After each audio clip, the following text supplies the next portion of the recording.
ये वाकई बहुत दुर्भाग्यपूर्ण है कि हम एक ऐसे देश में रह रहे हैं जहां पर कुछ महीने की बच्ची और 80-90 साल की महिलाओं के साथ भी रेप होता है। बड़ा दुख होता है, बड़ी आत्मा छलनी होती है जब इस तरह की बातें हम सुनते हैं या उसके बारे में बात भी करते हैं। आप कितनी छोटी थी जब इन सब चीजों को फेस कर रही थी? और आपने कहा कि समाज है जो सवाल खड़े करने लगता है। समाज से पहले तो परिवार होता है, रिश्तेदार होते हैं जो उल्टा आप पर आरोप लगाने लगते हैं कि कमी तुझ में होगी। क्या आपके सामने ऐसा कुछ आया था? जी, मेरे फादर इंडियन एयरफोर्स में काम करते थे, तो मैं क्लास 3rd तक तो उनके साथ एयरफोर्स के अलग अलग बेस कैंप्स में रही हूँ।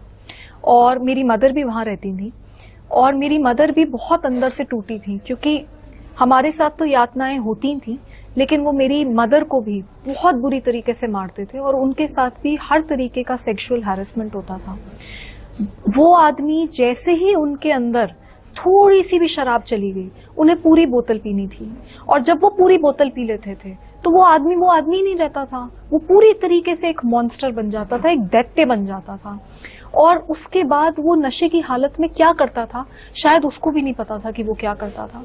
और अगले दिन सुबह जब वो नशा उतरता था तो वो पैरों में गिरा हुआ होता था, माफी मांगता था, गलती हो गई, मैं तो ऐसे सोच भी नहीं सकता।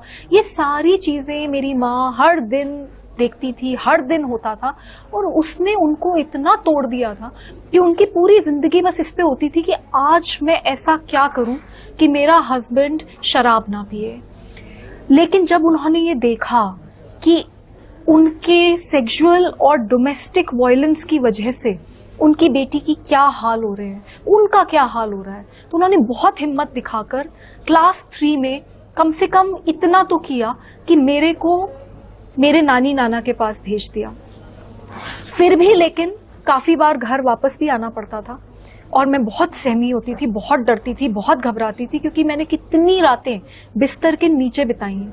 वहां रहकर पूरी रात बैठ के सोचती रहती थी कि मैं ऐसा क्या करूं, मैं क्या प्लान करूं जिससे कि किसी लड़की के साथ ऐसा ना हो।